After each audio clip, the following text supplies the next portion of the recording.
NATO just made a historic decision that could reshape national budgets across Europe and North America.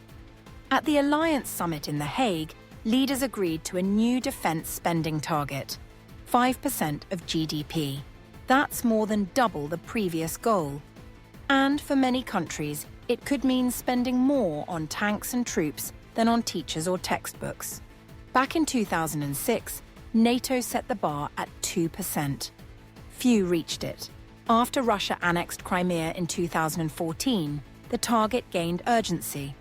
And by 2024, 23 out of 32 NATO members finally met the threshold.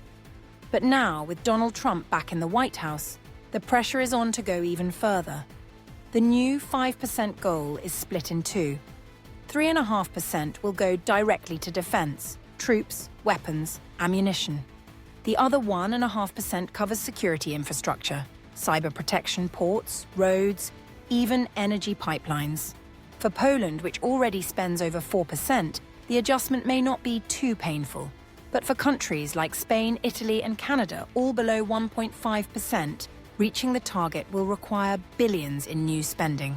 And that raises the question, where will the money come from? Healthcare and education are likely to feel the pinch. In 2024, none of NATO's members spent more on defense than they did on either healthcare or education. But if countries jump to 5% military spending, that balance shifts. In fact, 21 NATO countries would then spend more on defense than they currently invest in education. That's not just a political issue. It's a long-term challenge to social cohesion, innovation, and workforce development. Estonia and Lithuania, which sit near Russia's border, are already among the top spenders. So is Latvia. These small countries have tripled their military budgets over the last decade. But Western European nations remain cautious. Germany spends 2.1% on defense, 11.8% on healthcare, and 4.5% on education. A leap to 5% could come with serious political consequences.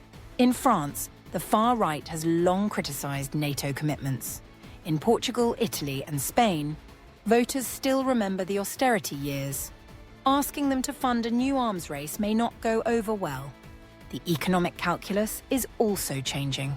The European Union has relaxed deficit rules to allow more defense spending and approved a €150 billion arms fund to support joint procurement. But even with Brussels' help, the budgetary strain will be real. NATO Secretary-General Mark Rutte called Russia the most significant and direct threat to the alliance.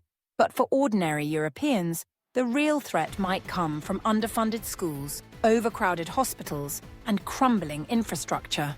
If defense becomes the second largest government expense after healthcare, the trade-off will be visible and controversial.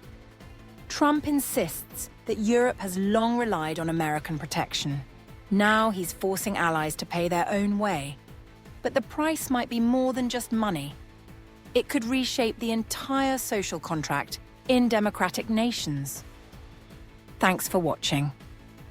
If you found this breakdown useful, don't forget to like the video, subscribe to the channel, and hit the bell so you never miss an update on global politics and defense. See you in the next one.